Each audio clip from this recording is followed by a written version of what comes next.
नमस्कार दोस्तों। कल हमने आपको गंगा के बारे में बताया था कि इसका प्रवाह कैसे कैसे होता है, किन नदियों से मिलकर बनता है, वो कहाँ कहाँ पे स्टॉपेज लेती है, ठहराव लेती है और कहाँ कहाँ पे वो किन किन से मिलकर बनती है।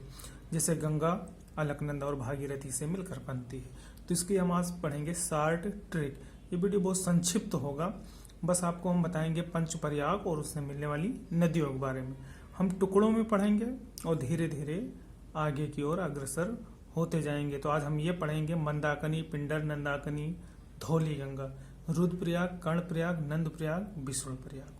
तो इसका हम एक शार्ट ट्रिक देखेंगे कि कैसे आखिर हम इसको याद रखें। तो इसको याद रखने के लिए जैसे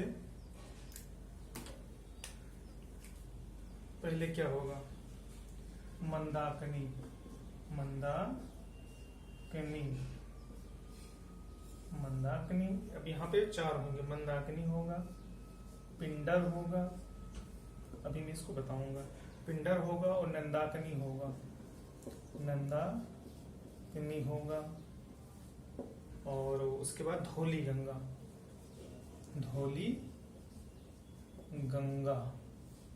आप अपना भी शार्ट बना सकते हैं अपने हिसाब से। तो नंदाकिनी के सामने लिखेंगे नीचे जो है रुद्रप्रयाग। कैसे लिखेंगे? रुद्रप्रयाग। फिर उसके पिंडर के नीचे लिखेंगे कर्णप्रयाग, कर्णप्रयाग।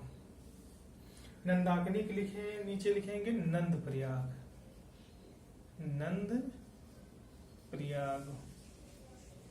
और फिर लिखेंगे धौली के नीचे विष्णुप्रयाग, विष्णुप्रयाग। अब देखिए सारे प्रयाग इसी में आ जाएंगे। और फिर हम सबसे नीचे क्या लिखेंगे, फिर एक यहां पे लिख दीजिए आप भागीरथी। यहां पे लीजिए भागी, सही है, रथी, ये भागीरथी। और एक आप लिख दीजिए अलकनंदा। आप सिर्फ अभी देखते रहिए, बहुत आसान है, जरा सा दिमाग लगाने की कोई बात नहीं। ये सारी नदियां अलकनंदा का ही भाग हैं, देख रहे हैं। जो रुद्रप्रयाग मिलेगा ये भी अलकनंदा मिलेगा, कर्णप्रयाग ये भी अलकनंदा मिलेगा, नंदप्रयाग ये भी अलकनंदा मिलेगा, और विष्णुप्रयाग ये भी अलकनंदा में मिलेगा। और धौली गंगा किससे मिलेगी? विष्णुप्रयाग से। नंदाकिनी कहाँ से मिलेगी? नंदप्रयाग से। पिंडर कैसे मिलेगी? कर्णप्रयाग से। और मंदाकिनी किससे मिलेगी? रुद्रप्रयाग से। अब देखो जरा, मंदाकिनी रुद्रप्रयाग से मिली, पिंडर कर्णप्रयाग से मिला, नंदाकिनी नंदप्रयाग से मिला, धौली गंगा विष्णुप्रयाग से, और ये सब अलकनंदा मिल गई। और ये है भागीरथी, जिसे हम गंगा, मेन गंगा के रूप में जानते हैं। ये अलकनंदा, ये भागीरथी, ये इधर से आएगी, देख रहे हैं। अब यहाँ पे दो नदी हो गई, एक नदी तो पूरा इतना और एक ये भागीरथी। और ये दोनों मिलेंगे कहाँ पे? देवप्रयाग, देव। अब ये हो गया पंचप्रयाग, देवप्रयाग हो गया। अब देखो कैसे आपको इसे याद रखना है। मंदा है पिंडर, मंदा है पिंडर, नंदा, धौले, ठीक है। अब दूसरा देखो, अगर आपने कभी महाभारत देखा होगा तो कर्ण को देखो बार बार गुस्सा आ जाता है, वो रुद्र हो जाता है। तो रुद्र ही कर्ण है। और जो विष्णु जी हैं और जो नंद जी हैं, जो विष्णु भगवान हैं और जो नंद भगवान, नंद भगवान मतलब कृष्ण जी, और विष्णु जी का मतलब विष्णु जी। तो विष्णु जी भी नंद के एक रूप हैं। तो समझो रुद्र ही कर्ण है और नंद ही विष्णु है। अब देखो मंदा है पिंडर, नंदा, धौले। आपको एक श्रेणी में ये लिख देना है, दूसरी में आपको सूत्र बनाना है रुद्र ही कर्ण है और नंद ही विष्णु है। फिर उसके बाद अलकनंदा, भागीरथी, फिर देवप्रयाग। इस प्रकार से आपका पंचप्रयाग कंप्लीट हो जाता है। और इससे आप अपनी भाषा में लिख सकते हैं। तो यहाँ मैं सूत्र लिख देता हूँ, दिख रहा है कि नहीं, पहले भी देखना होगा, लिखते हैं। तो यहाँ पे लिखूंगा मंदा, मंदा है पिंडर, नंदा, धौले, नंदा, धौले। और यहाँ पे लिखो रुद्र ही कर्ण है और नंद ही विष्णु।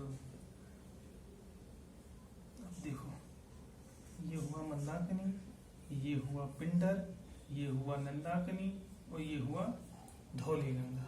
अब रुद्र से ये रुद्र, ये कर्ण, ये नंद और ये विष्णु। तो इस प्रकार से आप याद रख सकते हैं। इनसे क्वेश्चन बहुत बनता है। कैसे क्वेश्चन बनेगा आगे बताएंगे, धीरे धीरे बताएंगे, एक ही बार में, क्योंकि फिगर है, देखने में थोड़ा सा लग रहा है लेकिन ये बहुत बड़ा है, इतनी आसानी से याद होता नहीं है। जब इसका प्रयास करेंगे तो ये एक सिस्टमेटिक ढंग से नहीं बना है, क्योंकि जैसे मैंने लिखा है मंदाकिनी, पिंडर, नंदाकिनी, धौली गंगा, क्या गंगा ऐसे ही आती? नहीं। गंगा, जब गंगा हो या कोई भी नदी हो, हमेशा अत्यधिक ऊंचाई से निम्न की ओर बहती है, और जहां निम्न नहीं मिलता स्थान या ऊंचाई और उसका गहराव थोड़ा कम होता है, वहां नदियां देखिए विसर्प के रूप में फैल जाती हैं, दलदली हो जाती हैं। आप बंगाल की खाड़ी में देख लीजिए, जिसे सुंदरवन कहते हैं, वहां पे दलदली है ना, पीट या दलदली, तो ऐसा हो जाता है। तो ये पानी का जो है बहाव अत्यधिक ऊंचाई से कम ऊंचाई की ओर होता है। तो जैसे हमने लिखा मंदाकिनी, पिंडर, नंदाकिनी, धौली, क्या ऐसे ही नदियां बहती हैं? नहीं, हमने पहले वीडियो में जो बताया है कैसे कैसे बहा है, कैसे कैसे उसका ठहराव है, विष्णु प्रयाग कहाँ है, नंद प्रयाग कहाँ है, कर्ण प्रयाग कहाँ है, रुद्र प्रयाग कहाँ है, ये दाईं ओर से मिलती हैं या बाईं ओर से मिलती हैं, ये ग्लेशियर से हैं या उत्तराखंड में या कहाँ पे हैं। जैसे विष्णु प्रयाग, ये कहाँ पे आपका सतोपंथ ग्लेशियर के पास हो जाएगा, फिर उसके बाद नंद, फिर उसके बाद कर्ण, फिर उसके बाद रुद्र, फिर देवप्रयाग में आके भागीरथी और अलकनंदा से मिल जाएंगी। और जो भागीरथी है, भागीरथी पे ही टिहरी बांध है। देखो, ये भागीरथी है, यहाँ पे ही टिहरी बांध है, ये आप इसको टिहरी बांध दे सकते हैं, टिहरी बांध। और ये यहाँ पे एक नदी और आती मिलके, इसके भिलंगना नदी कहते हैं, भिलंगना। तो आप ये भी कह सकते हैं कि टिहरी बांध किन दो नदियों के संगम पे है? तो भागीरथी और भिलंगना नदियों के संगम पे है। तो धीरे धीरे हम इसको बढ़ाएंगे जैसे जैसे मुझे टाइम मिलेगा। हो सकता है वीडियो की क्वालिटी कुछ कम हो, मैनेज कीजिएगा, ठीक है। फिर अगले वीडियो के बारे में इसका शार्ट और बताऊंगा, कैसे कैसे ये, जैसे कि ये 5 स्टेट से होके बहती है, जो गंगा होती है वो 5 स्टेट से होके बहती है। आप यूपी, बिहार, झारखंड, बंगाल ऐसे ले लीजिए, 4 ये हो गए, उत्तराखंड से निकलती ही है। फिर उसके बाद मैं आपको ये बताऊंगा कि सबसे ज्यादा कहाँ पे बहती है, सबसे कम कहाँ पे बहती है। जैसे सबसे ज्यादा उत्तर प्रदेश में, सबसे कम झारखंड में। फिर ये जब बंगाल की खाड़ी में गिरती है तो क्या ये गंगा के रूप में ही गिर जाती है? क्या ये इसका नदियों का बिखराव होता है या इससे ही हुगली नदी निकलती है? तो ये क्या गंगा के रूप में ही बंगाल की खाड़ी में गिर जाती है, या गंगा बंगाल की खाड़ी में न गिर के पहले बांग्लादेश जाती है? तो वहाँ किस नाम से जानी जाती है? क्या इसकी अंतिम छोर पर कौन सी नदी मिलती है? जैसे महानंदी, फिर ब्रह्मपुत्र, फिर जनापाव की पहाड़ी से उधर निकलेगी बराक नदी। फिर ये अंतिम रूप में जब बंगाल की खाड़ी में गिरेगी तो आप देखेंगे कि मेघना नाम से गिरेगी। यही इसी गंगा का नाम आगे चलकर देखेंगे आप, पद्मा और मेघना होता है। तो अंतिम जब गिरेगी बंगाल की खाड़ी में तो मेघना नाम से गिरेगी। मेरे पास उतना समय नहीं है कि मैं आपको लिखाऊं एक एक शब्द, लेकिन मैं पिक्चर के माध्यम से, चित्र के माध्यम से आपको दर्शाऊंगा कौन सी नदी कहाँ पे मिली है, उसका क्या नाम रखा गया है।